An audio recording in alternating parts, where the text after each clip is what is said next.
amigos, bienvenidos a este su programa Mi Gente Tampa Bay.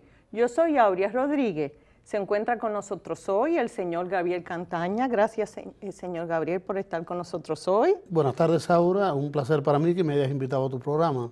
Gracias, le agradezco que haya sacado de su tiempo, porque sé que es un hombre que es muy ocupado y tiene muchos sombreros, para sacar tiempo para estar con nosotros hoy, hablar un poco de cosas, pero lo más que me interesa que hablemos un poco más adelante de la historia de Ybor City, que es una historia muy interesante y llena de buenos detalles que muchos de nosotros no sabemos llevando los años que llevamos aquí viviendo y trabajando aquí. Pero vamos a empezar a hablar de usted. Usted tiene muchos títulos, tiene muchos sombreros, como uno dice. Es historiador, escritor, periodista, editor, profesor. Pero ¿cuál es el más que le llena de satisfacción? Yo me supongo que tiene que ser el de historiador, ¿verdad? Claro, en realidad, bueno, primeramente decirte que siempre aparecerá el tiempo para hablar de la cultura, para hablar de la historia. La historia, Y justamente, y en relación con esto mismo, probablemente el papel de profesor es el que más me ha gustado durante toda mi vida. Claro, historiador, porque tiene que pasar información, educar a la gente. Claro, está relacionado, pero mi vocación fue siempre la profesión de enseñar. De hecho, dentro de la enseñanza me hice profesor de historia, de manera que está muy vinculado entonces la investigación histórica con la docencia como profesor. ¿De dónde usted es originalmente? Soy cubano, de un pueblo costero llamado Manzanillo. Manzanillo. ¿Y lleva muchos años por acá, en esta área de la Florida? Para un poco más de 12 años. Oh, 12 años. Y cuénteme un poco de lo que ha hecho aquí, porque 12 años es mucho tiempo, pero también es poco tiempo para otras cosas. Sí, claro, depende de cómo se mide, pero claro, y la utilización que le hayas dado al tiempo, exactamente. Desde un principio ha estado envuelto aquí en cosas de historia, de investigación, o esto bueno, como afición, por gusto de conocer, pues de hecho desde antes de venir había estado invitado algunas veces a la ciudad por la Universidad del Sur de la Florida para impartir algunos cursos de verano y especialmente algunos cursos sobre José Martí. De manera que mi primer vínculo con Tampa es, sin vivir en ella, como participante en este mundo cultural, en el mundo académico, exactamente con la Universidad de Tampa. Cuando vine a vivir ya en ella, en el 2003 con mi familia, pues como todo el emigrado, y más un emigrado sin un conocimiento de la lengua del país donde te insertas, pues tienes que hacer lo primero que encuentres, tienes que trabajar. Trabajé unos años en un campo de golf y me alegró mucho porque conocí el golf, aprendí un poco a jugar el golf. Era un campo donde además del trabajo había mucho entretenimiento y una naturaleza esplendorosa y pues también son años bienvenidos para mí. Claro, toda experiencia yo creo que es muy importante, no importa lo que... Así es. Aún así, trabajando en el campo de golf, participé en la vida cultural de Tampa casi desde el principio como jurado de un premio de poesía que convocan las bibliotecas públicas de la ciudad cada año y durante muchos años he sido miembro del jurado de ese concurso de poesía. Trabajando en el campo de golf también publiqué algunos libros, publiqué un libro en España, así seguí escribiendo y trabajando también en el campo de golf fundé una revista de literatura, de arte y literatura hispanoamericana. No se me adelante, vamos a ir hablando por ahí. Es parte del trabajo de estos tiempos, claro. Es que el trabajo es una cosa, porque todo el mundo tiene que ganarse el dinero, pero lo que uno haga luego está en uno. Exacto. El trabajo, como yo digo, el trabajo no define a uno. Trabajo es solamente para ganarse dinero. Es lo que uno hace luego, con su tiempo libre, que es lo más importante. Y la capacidad también de disfrutar cualquier trabajo. Todos los trabajos son dignos. Desde el que está barriendo las calles o recogiendo la basura, es tan importante como el científico, como el médico, de manera que lo importante del trabajo es el amor con que lo hagas y el placer con que sirvas a la sociedad desde ese trabajo. Así mismo, somos muchos y seguirán siendo muchos que vienen con sus estudios, sus profesiones a este país y tienen que empezar de donde no pensaban hacer, pero de nuevo, es como uno vaya desarrollando si llegar al nivel que uno quiera llegar. Y hay que llegar con esa convicción. Hábleme un poco de sus libros primeramente. Usted tiene dos como de José Martí, ¿verdad? Sí, de bueno, José Martí. hay 3 libros sobre José Martí. 3 libros. Que se habían publicado, 2 en Cuba, viviendo allá, y 1 ya viviendo aquí. Las investigaciones en torno a la vida y a la obra de José Martí han estado desde muy joven, he estado enfocado en este tipo de estudios. Y justamente he hecho maestría, digamos, en la Universidad de La Habana sobre la obra de José Martí, y pude publicar algunos libros sobre él y sigo escribiendo sobre él. Mencióname, ¿quién es José Martí? Tenemos 10 minutos nomás. ¿Quién es José Martí para el que no, lo conozca? Claro, ¿Por qué su interés? ¿Por qué su interés en José Martí? Es un poco difícil en tan poco tiempo. En un minuto. Pero simplemente en un minuto José Martí es uno de los grandes héroes americanos, digamos de la estatura de Bolívar, de San Martín, de los grandes héroes americanos. En el caso de los Estados Unidos tienen sus héroes como Washington, como Lincoln. Pero José Martí es ese hombre que es intelectual, es maestro, es escritor, es poeta, es iniciador del modernismo en América Latina, es diplomático, en un momento en Nueva York es cónsul de Argentina, cónsul de Uruguay, cónsul de Paraguay, un hombre que sabe 7 idiomas y un hombre que además de todo ese saber y de toda esa cultura encabeza un movimiento revolucionario para lograr la independencia de su país. Ese es José Martí, considerado héroe nacional de Cuba, considerado el apóstol de la independencia de Cuba y esencialmente un maestro. Un maestro, así que muy importante, una persona de Cuba que todavía lo más seguro mucha gente no sabe quién es y todo lo que hizo. Así que esa es la importancia de programas como este y los programas que usted hace y la actividad que usted hace, porque nos estamos olvidando de personalidades tan importantes que pasaron por nuestros países y entonces que no estemos viviendo en nuestros países no quiere decir que nosotros sigamos aprendiendo.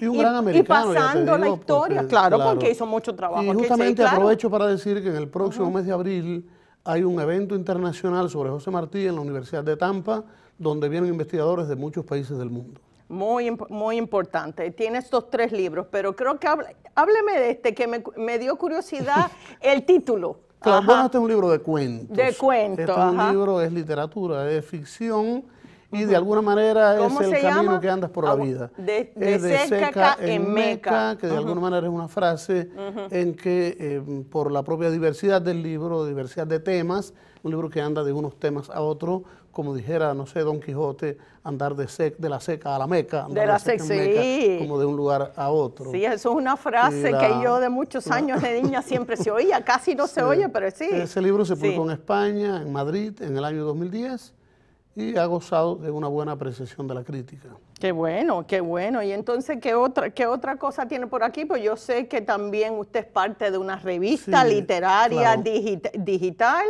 que no siempre es fácil poner todo junto. El trabajo de una revista, de un periódico es grande. Hábleme de la revista. Y vamos a mostrarla. Revista Surco Sur.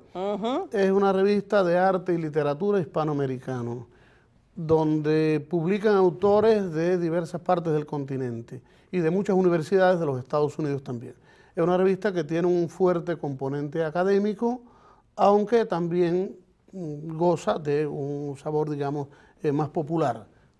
Tiene cuentos, tiene poesía y tiene trabajos ya de corte académico, trabajos de investigación, esencialmente de profesores y de algunos estudiantes también universitarios. Es muy amplio el espectro de la revista, pero está interesada esencialmente en la riqueza cultural, en la riqueza literaria, en la riqueza artística del continente hispanoamericano. Qué importante. ¿Alguien puede enviarle algún trabajo o son personas específicas que ya usted tiene escribiendo? Se aceptan trabajos. Se aceptan trabajos. Y está en la web, en un sitio que dirige la Universidad del Sur de la Florida. Es un poco la revista de arte y literatura de la Universidad del Sur de la Florida también, y el sitio web lo lleva a la universidad, revistasurcosur.com. Pueden ver información sobre ella y también los requisitos para publicar. Pero no, yo creo que es muy importante que bajo de una universidad haya una revista como esta, porque siempre hay muchas revistas, periodiquitos en inglés, pero no siempre hay una revista como esta, especialmente de literatura, cultura, ¿no? Esto encuentro que es muy importante. ¿Y hace cuánto tiempo se está publicando? Se comenzó a publicar en el 2010, al final del 2010, justamente un año que se dedicó su primer número a José Lezama Lima, uno de los grandes escritores cubanos, y el primer número se le dedicó a él. Un segundo número lo dedicamos a Puerto Rico y escribieron excelentes profesores de universidades puertorriqueñas o puertorriqueños que son profesores en universidades norteamericanas como Daniel Torres, ¿Cuánto tiempo se publica esta revista? ¿Cada cuánto? Empezó como un proyecto trimestral, después fue semestral y ahora se publica más o menos semestralmente, dos números al año. Se empezó publicando solamente en soporte papel, después tuvo un sitio web y ahora esencialmente es en soporte digital. Hacemos algunos ejemplares en papel, a veces incluso por el esfuerzo de los propios autores, porque es una revista que no se comercializa, no tiene anuncios comerciales por ninguna parte, es cultura y no hemos querido contaminarla. Y no es que esté en contra de los anuncios que tienen su papel, pero el espacio de cultura y de arte no quisimos contaminarlo con eso y de hecho no se convirtió nunca en una revista comercializable. Entonces se publican en papel, se imprimen 200, a veces 300 ejemplares, se distribuyen en universidades.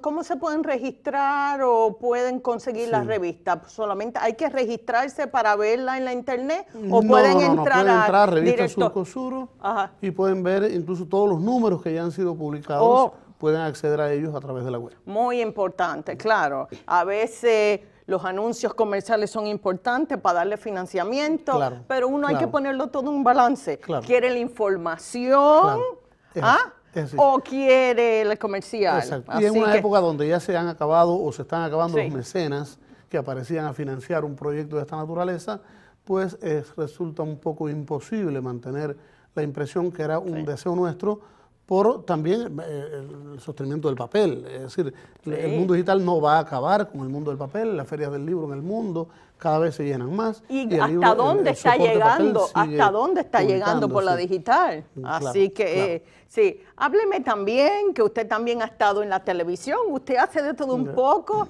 En la televisión usted salía en programa, era consejero de algunos programas aquí, ¿verdad? En algún momento cuando se fundó en Tampa CNN Latino, que después pasó a ser Mira TV, pues me contrataron para ese proyecto y comencé a trabajar con ellos como escritor de un programa que se ha llamado y se llama todavía Buenos Días Latino.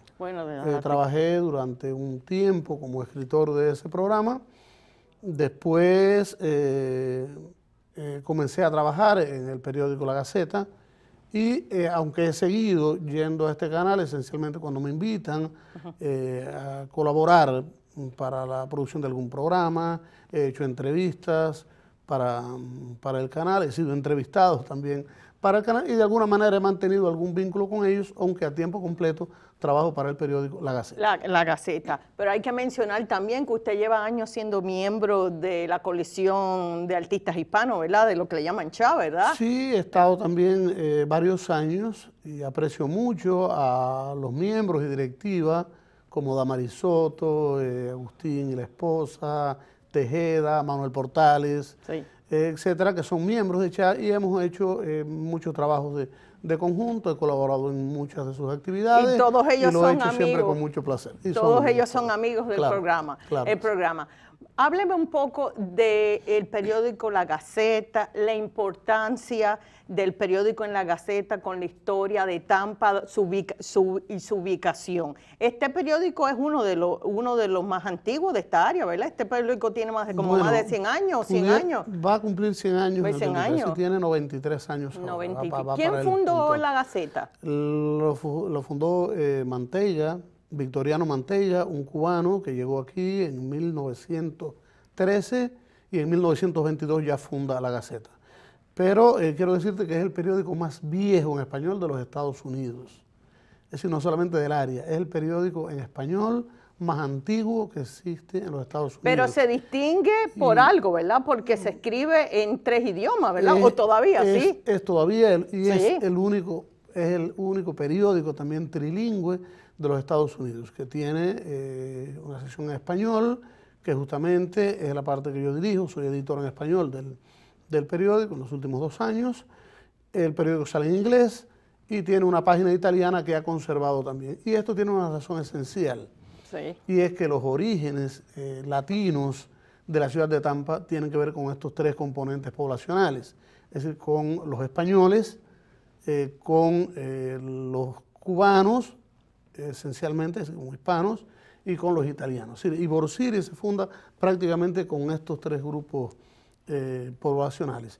Y pues la Gaceta tomó eso en una etapa temprana, cuando se funda solamente en español, después se incorporó el inglés, cuando el hijo de Victoriano es el que conduce la dirección de la Gaceta, Roland Manteiga, y en tercera generación pasó al director y dueño actual, que es Patrick Manteiga. Manteiga. Y entonces, ¿cuándo se fundó Ybor y cuándo empezaron a llegar familias y personas cubanas, españolas, italianas a esta área de Ybor City? Ybor City, sí, ciudad claro. de Ybor. Sí, claro, en un momento fue un municipio independiente, tú sabes, la ciudad de Ybor, y ahora está incorporada a la ciudad de Tampa, naturalmente.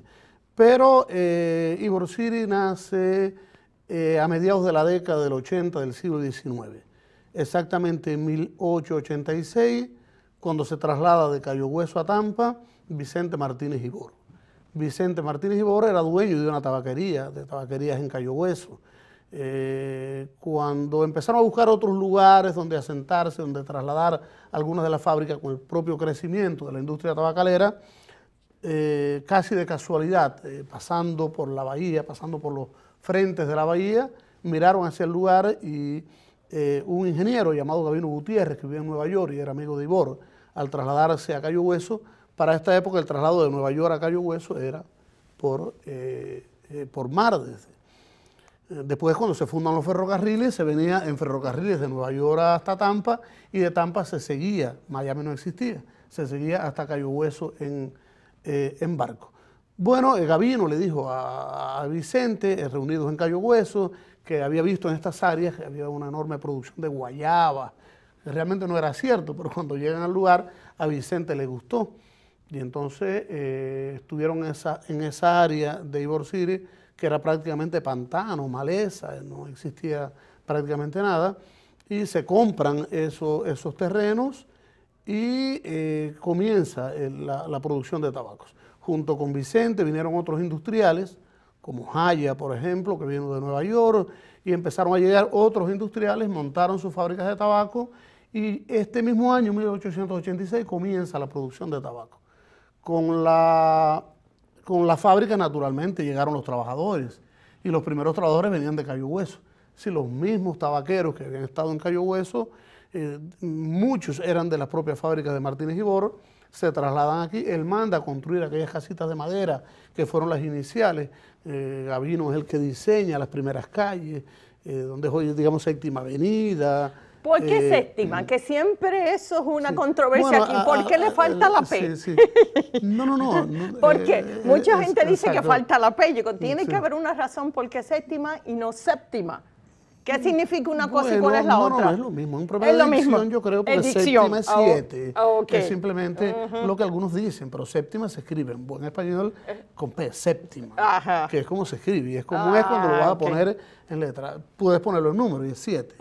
Sí, 7 avenidas, séptima avenida. Pero cuando se cuadriculó esa parte de Ybor, que las primeras fábricas que se hacen justamente ahí, bueno, tú has visto en lo que hoy es la calle 14, que es donde está la fábrica de Ybor, al frente estaba la de Haya, se empezaron a extender, empezaron a surgir junto con las fábricas de tabaco, los primeros comercios, naturalmente. La gente que viene a trabajar a la tabaquería tiene que comer, tiene que, después el mismo tiene Vicente, vivienda, salones sociales. Después vinieron los primeros médicos, el primer maestro, se hizo la primera iglesia.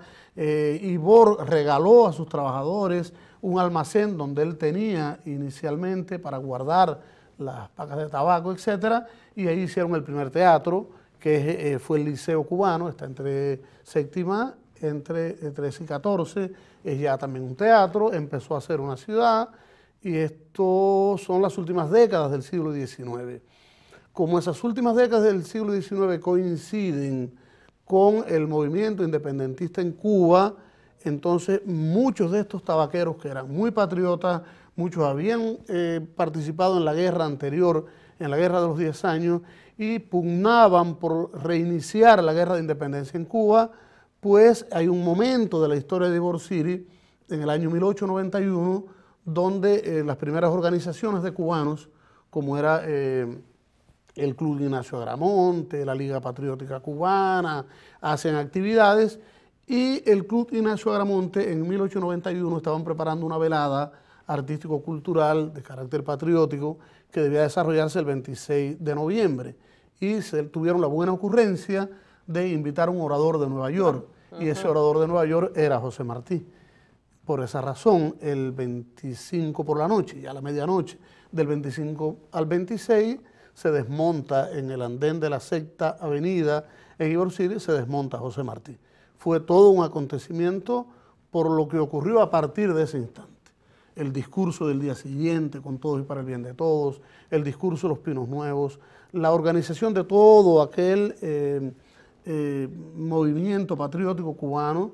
A partir de ese instante se decide la creación de un partido para unificarlos, y cuando ya se crea el Partido Revolucionario Cubano, que nace justamente de esta visita de Martí a Tampa, después se va a Cayo Hueso, se funda en Nueva York, se funda en Jacksonville, en Ocala, en Pensacola, se extiende también a Centroamérica, se extiende al Caribe, República Dominicana, y entonces con todo ese movimiento organizado es que Martí decide el comienzo otra vez de la Guerra de Independencia, es decir, el estallido de la Guerra de Independencia, que comienza dirigida justamente por Martí, y sale un movimiento de aquí, que empieza a organizarse en Ybor City. Ybor City. Esas son cosas que uno vive tan cerca y no sabe de la importancia. Es una página realmente, claro, una página fabulosa de la historia de la ciudad.